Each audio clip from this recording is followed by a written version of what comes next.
Hey guys, how you doing? Welcome to my YouTube channel. I really appreciate you coming on. Thanks for the people that have supported me since the start. I think it was 2012 I started uploading videos. So in this video actually, I want to tell you the second part of my story. And the reason why I want to tell you is because I think it could really help you and it could really inspire you. My channel and what I'm really trying to do with my message is very simple. It's just to encourage people to be brave enough to admit their fears first and then go out and face their fears on a practical level and become fearless. Because I realized from when I first got into improving my life and getting over my social anxiety with people and speaking to women, I was being held back by a tremendous amounts of fear in my life. And I didn't really understand how much it was affecting me, and I didn't realize that there's actually something that you can do about it. And once you start practicing facing your fear, I can't even explain to you in words how empowering, how much confidence it gives you, happiness, it improves. I think it's so undervalued today in society because a lot of people, they don't want to admit that they've got fears, and we've all got fears. But the great thing is we have a choice to face them. So before I get into my story and the second part, because you guys know the first part of my story, or I'll really tell two parts.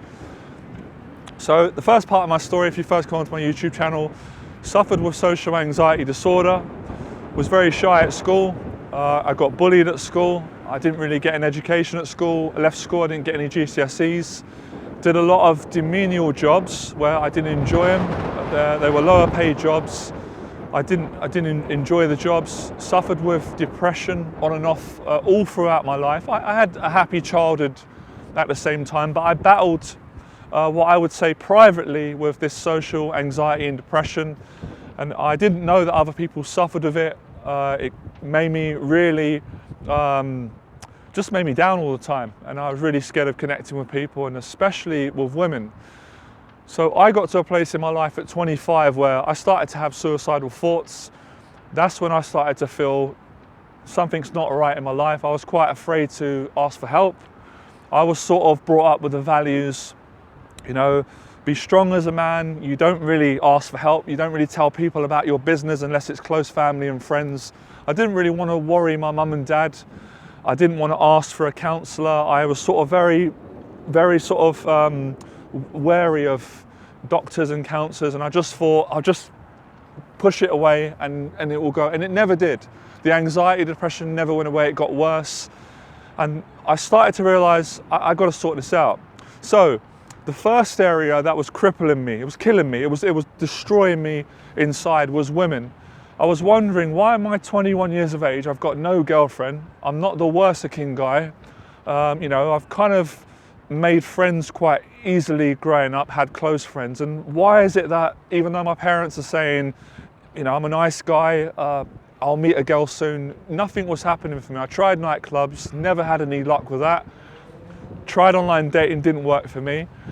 And started going online looking for stuff, nothing really happened. And when it changed me, I went down the gym, and I was a big Bruce Lee fan. I'm sure a lot of you could relate. I thought if I could work on my physique and improve and get some muscle, because I was very skinny, then I should start attracting women. That didn't work.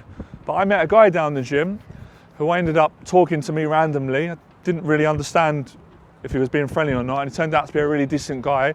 He was excellent with women. And I started watching him talking to women in the gym, on the street, and this really opened up my eyes to seeing what I would call a normal guy that was just being honest with women and confident and getting fantastic results. So I became friends with this guy, and he was the first one to start encouraging me to go and just talk to women.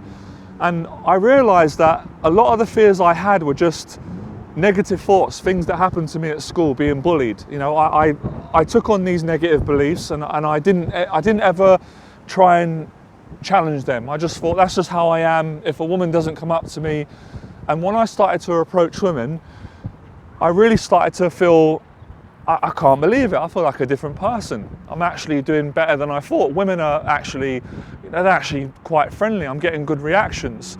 And that was the first sort of part on what I would call me starting to actually challenge my mental health. Because at the time I didn't really understand mental health. I never would associated a little bit of anxiety and depression as a mental health problem. About 20 years ago, it wasn't as available online. There wasn't as many mental health campaigns back then. So I just thought maybe I'm just a little bit strange around people. I'm a bit anxious and nervous, and stuff. So, cut a long story short, after about 2 years spending time with my friend, he became a very good friend. It rubbed off on me. He taught me the fundamentals of how to speak to women. And eventually, within a year and a half of practicing, I got my first girlfriend from meeting her in public. And I didn't use any tricks or any lines. I didn't even have any drinks. I was just sober. And that totally it just opened up my mind to my whole life. And after I started to improve with women, I had no plans. I had no background in business. I've never been educated. I don't come from a family of entrepreneurs. I didn't study business. I had a crazy idea. This is crazy, and I'll be honest with you guys, I was shitting myself deep down at the time to do this. I thought this was suicide, to start putting out YouTube videos and posting up my conversations with women, my approaches, and just putting them out and just seeing what happened, and I didn't really think I was anything special. I started very quickly getting a fan base on YouTube, getting messages from guys all around the world saying, it's really helping me, it's amazing, I'm going through problems with women. And then I started teaching. I taught one-on-one, I taught weekend programs, I started doing seminars, and I came from a terrified place of thinking that, I can't really make eye contact with people. And then I just started getting more confident, and that's why I can now break down to you the things I've done. And all I've done, it's simple, anyone can do it. I basically faced my fears in every area and just kept doing it. And I failed at times, of course. The first seminar I ever done, when I spoke publicly in front of people, I got embarrassed, I dried up, but the audience encouraged me. I got a little bit better the next time. And before I knew it, after giving 10 seminars, I was comfortable speaking in front of a room of 30 to 40 to 50 people. And I'm not sounding arrogant or anything like that, but this is the truth. Starting from 25, thinking about committing suicide and ending my life, 3 years later, at 28, I started my own business coaching guys, and by the time I was 29 and a half, I became globally successful. I was making more money a month than I could ever imagine. I quit my job. I found a girlfriend, I fell in love. I moved into a new apartment. I literally changed my life. I became famous in my industry. I was coaching guys from all around the world. I literally every day wanted to pinch myself. I literally was living an incredible life. I never even thought I could get close. So I've gone from a bad place, got into a great place, and that's how a lot of you probably know the name Johnny Berber, the brand. Help millions of people around the world. Haven't just helped guys to get over their anxiety with speaking to women, help men to actually improve with their social anxiety. I've helped them to improve getting a job, going to job interviews. And I know I don't want to confuse you, I'm going to make it simple. What I realized was this anxiety that I had and that people have, we kind of feel like, oh, I've got anxiety with women. But you start to realize that you've actually got anxiety in many places in your life. And the same solution to overcoming your anxiety with talking to women and getting your confidence up, becoming attractive, getting a girlfriend and an honest relationship, that's what you've got to do in all areas of your life. And that's what I did with business. Like I said, I was terrified to quit my 9 to 5 job. People naturally encouraged me around me, don't quit your job, what are you thinking? Dating, coaching, this wasn't really something that was really that heard of at the time. So I literally changed every area of my life, literally improved my mental health. I'm not going to say that my anxiety completely went, but I was definitely over my social anxiety disorder. I could look people in the eye. As I said, I work with hundreds of people. I made a new positive social circle. My relationship with my family got even better than it was. And just living a dream, made loads of viral videos on YouTube, went on hundreds of podcast shows, had a lot of media outlets wanting to interview me. Some of them I turned down. Did a couple of appearances on radio, did an appearance on a TV show. I didn't get to the final stage, but I still did it. Met the most amazing people, friends all around the world. And I certainly didn't think about wanting to end my life anymore, living a dream. I met so many other people. So that's the first part of my story. And that was from age 25, about 24, became successful. And when I got into my 30s, I started to suffer with anxiety again, and I started to think, why is it coming back? Started suffering with depression, started suffering with with paranoia, started thinking that I'm not as confident as I thought, started to lose motivation. I just didn't want to do anything. And then 34 years of age, I had a mental breakdown. And this is something that I never imagined could happen to me. I was aware of mental illness, obviously not judging people. Like most people, I had that sort of attitude that if someone's got a mental illness, they're a bit crazy. They might take out a knife, they might try and kill you like you see on the films. They're going to start shouting and screaming, they're going mental. But it really wasn't like that for me, even though it was a horrible experience. It just started off with having very negative thoughts. I lost my confidence, I was struggling to look people in the eye. All my relationships fell apart. My business completely went down. I didn't have the confidence to teach anymore. I just lost passion for life. My parents, everyone around me started to get concerned. My whole appearance started to deteriorate. And I didn't realise that I was going through I was going through a psychotic episode. So it got to the point where I had to get help. My family said, you've got to get help, friends around me. And I thought, I thought I was kind of normal. Everyone else was kind of a bit strange. So I ended up being, the doctor said, would you like to come into hospital? They just want to check you out. My mum said, I wasn't forced, and I said, sure. I thought I was just going to go into hospital and get an injection, or they're just going to check my heart. Turns out that I wasn't allowed to leave the hospital, and all of a sudden I find myself in a mental hospital, and I was terrified, and I tried to run out and they stopped me, and my whole life I thought my life was over. I thought I'm done, I'm mentally sick, I'm not thinking straight. I was absolutely terrified of people, extremely paranoid, and the doctors started to speak to me, and they said they weren't quite sure what was wrong with me. They didn't actually get a diagnosis, and then they said they realised that I'd gone through what's called a psychotic episode. So thank God I wasn't diagnosed psychotic or schizophrenic, but I was in a hospital and I saw people suffering. And then I started to realise, you know what? I thought that I used to struggle in my life. People don't realise what people go through. And now I'm starting to see a lot of people coming forward, and I thought I could easily not talk about this on YouTube because I'm in a much better place now, thank God. I've almost fully recovered. I'm so happy with the help that I got. I'm going to talk about the amount of people that helped me. But I feel that I'd be a coward, it would be selfish, because I know right now there's so many people out there that are going through what I'm going through. And you know what it feels like when you're going through a psychotic episode? You feel like the most loneliest, terrified person in the world. I'm 6'2", quite a masculine guy, confident, and I felt like a little child. I was scared, and I saw people, they told me in hospital, we've got millionaires in here that have breakdowns. So this can happen to anyone. So all I want to say is I am not a professional mental health worker. So please, I want to help you. I want to share with you what helped me on my recovery. I'm a confidence coach. So first thing I want to say is you've got to get help. And believe me, it was so hard for me to get help. I was the guy that was helping everyone. I was always helping people with their confidence. I was famous, I was successful. I had everything. I had money, I had fame, I had a lovely girlfriend, I had a following on YouTube, I had a very good family. It was so hard to ask for help. Asking for help is the best thing I did. It changed my life, because once you get help, you can get better. And for a while, I took medication, which really helped me. And before, I was totally against it. And it's made me stronger. It's made me appreciate things more. I feel more confident now than before when I didn't have the breakdown. And the support I got was amazing. The way I got treated by the doctors, they loved me in there. I'll tell you a funny story. When they were giving me counselling, they were asking me what was my job before. And I said, well, I was a famous dating coach. I've got a YouTube channel.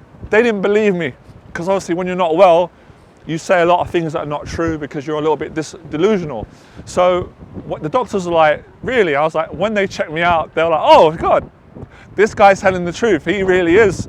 And I got treated so well in the hospital. There's a lot of stigma. I got treated so well in there. I just want to say thanks to the people that helped me. I won't name everyone, but I had support workers. Doctors couldn't believe how fast my recovery was. And I'm not making myself a tough guy.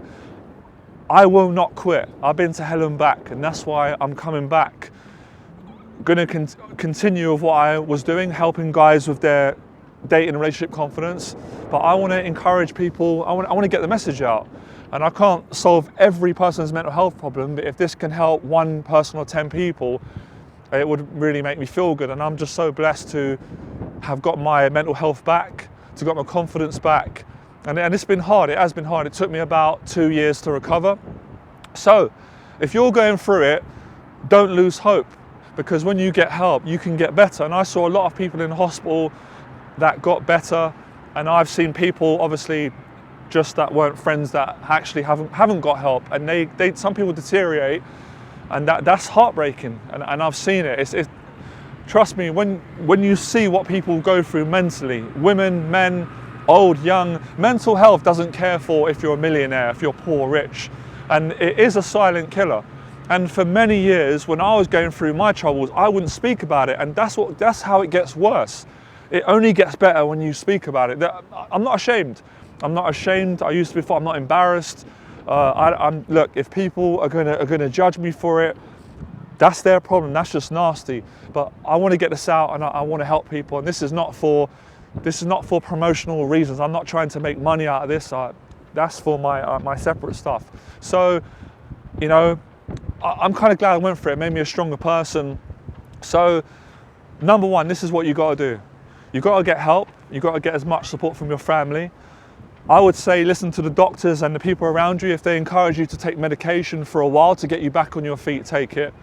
What helped me so much was therapy, talking to people.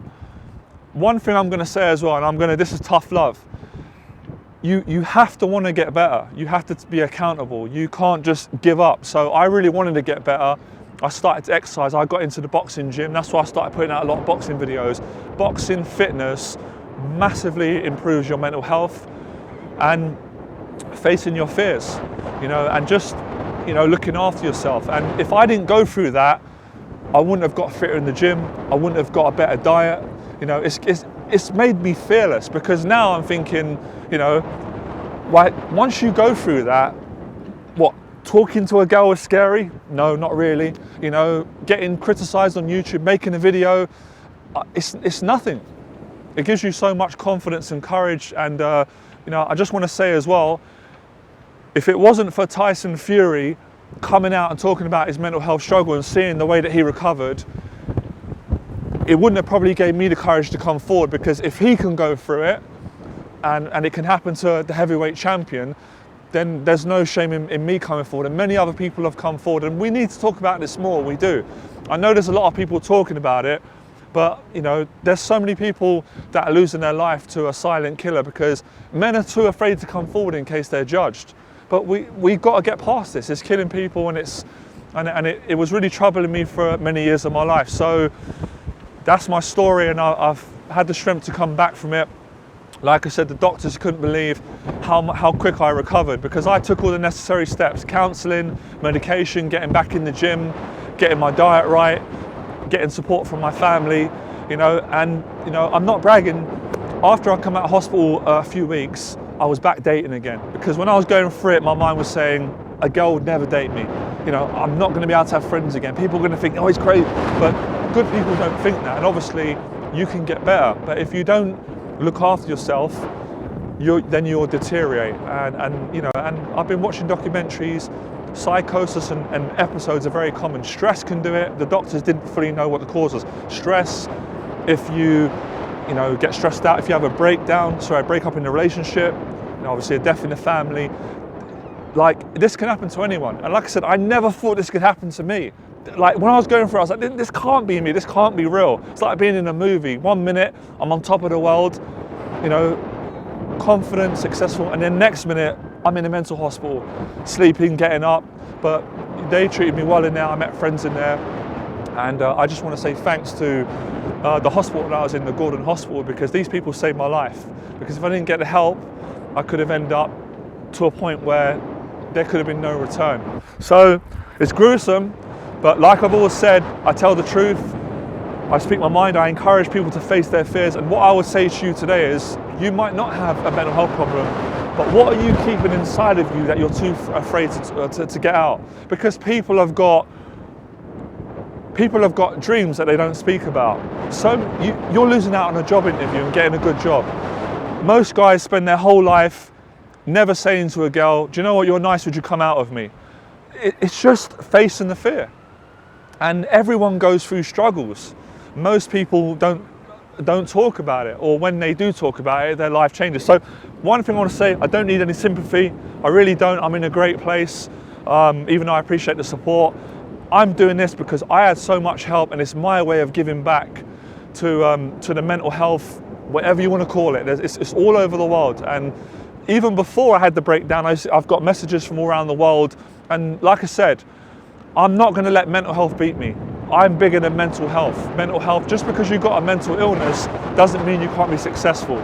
Most of the most talented, successful people in history had mental health problems. They had psychosis or bipolar.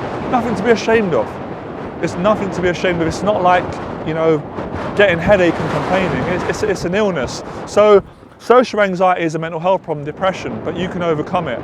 So I don't know what you're going to get from that. It's like I said, it's hardest thing I've been through, but it's changed my life. It's made me stronger, and since then things have got much better and better. So I just hope that you can feel you're not on your own, because when I was going through this, I felt like I was the only one going through it. And honestly, once you go into the hospital and you get help, and I've made more friends now, and I'm not going to mention all my friends' names, but a lot of people say, most people I know have been suicidal, my friends, entrepreneurs at some point. We all go through it. Life's difficult. You know, it's one thing on social media, people showing all the good bits. I've shown all the good bits, but we all go through struggles. It can happen to you right now. It can happen to your friend, it can happen to your mum, your dad, your sister. So I don't wish it on anyone, but you can recover. And I never quit. I continue to believe in myself, and I'm happy to be back. And I'm going to continue raising awareness. But like I said, please guys, I appreciate your messages. I am not a mental health worker, so if you need help, I can't help if you've got severe mental health problems. I can help you, encouraging you. I would encourage you to seek professional help, and that's what I've done. But I can help people with their confidence and their anxiety. So I'm proud to say, I put my hands up, I have suffered with mental health since I was younger.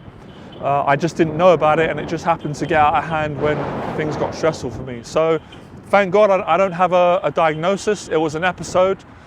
But if I did have a diagnosis, I would say I'd be proud to say it, because it's changed my life. If I didn't have the mental health problem, I would never have been successful. There would be no need to try and improve. I would have just settled for a normal life.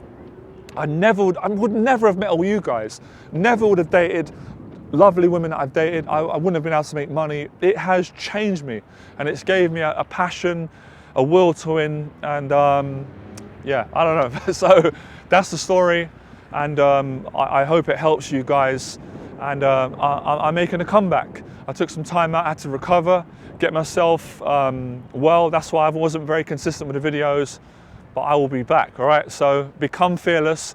Have the courage to have a difficult conversation. Last thing I'm gonna say, it feels uncomfortable when you're gonna get a difficult conversation out. But like I said, it might not always be a mental health. You might want to do a public talk, but you're too scared in case people are gonna judge you. When you do it, you feel great. Get out what you're gonna get out, and then your life will change. Become fearless, and I'll see you next video. Thanks for listening.